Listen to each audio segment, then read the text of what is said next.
ಕೊಟ್ಟಿದ್ದಾರೆ ಏಜೆನ್ಸಿ, ಆವಾಗ ನಾವು 25% ರಿಲೀಸ್ ಮಾಡ್ತೀವಿ. ಅಲ್ಲಿ ಒಂದು ಡಿಲೇ ಆಗ್ತಾ ಇದೆ. ಸೆಕೆಂಡ್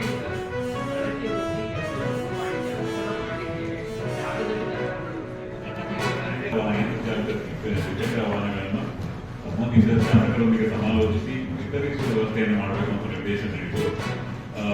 ಜಿಲ್ಲಾ ವಿಕಲಚೇತನ ಅಧಿಕಾರಿಗಳು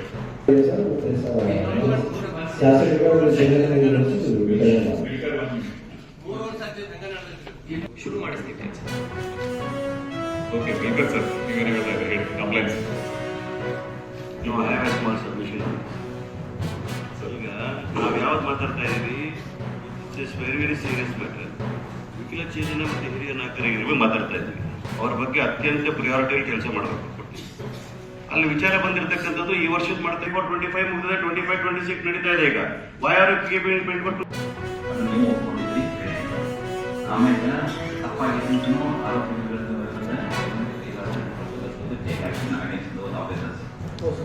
ಮತ್ತು ಅವ್ರಿಗೆ ಮತ್ತೆ ಎರಡನೇ ನೋಟಿಸ್ ಕೊಡುವಂಥ ಅವಶ್ಯಕತೆ ಇದೆ.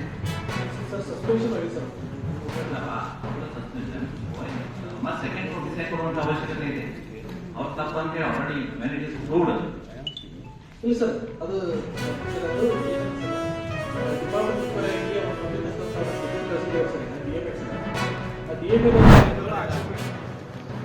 ನೋಡೋಣ. ಹೀಗಾಗಿ ಮುಗಿದಿದೆ, ಮುಂದೇನು ಮಾಡಬೇಕು ಅನ್ನೋದು ಪ್ರಶ್ನೆ.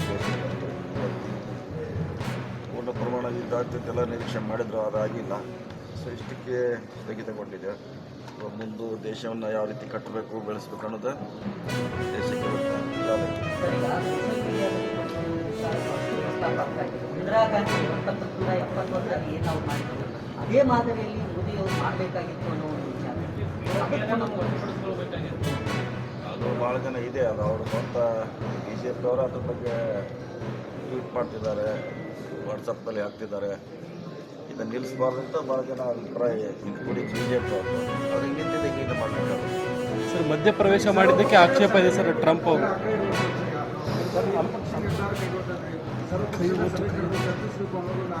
ಗೊತ್ತಿಲ್ಲ, ನೋಡೋಣ. ಅದು ಇಂಟರ್ನ್ಯಾಷನಲ್ ಮಟ್ಟದಲ್ಲಿ ಆಗಿದೆ, ನಮಗೇನು ಗೊತ್ತಿಲ್ಲ. ಇಲ್ಲಿ ನಾವು ಒಂದು ದಿವಸ ಹೊರಗೆ ಬಂದೇ ಬರ್ತೈತಿ.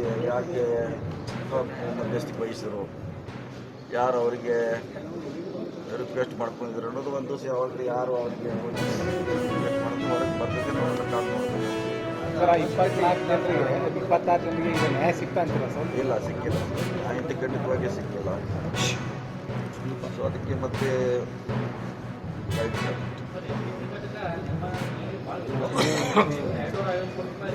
ಅವ್ರಿಗೆ ದುಡ್ಡು ಕೂಡ ಫೈನಲ್ ಮಾಡಿದ್ವಿ. ನಾನು 1 ಹಂತಕ್ಕೆ ಬಂದಿದೆ.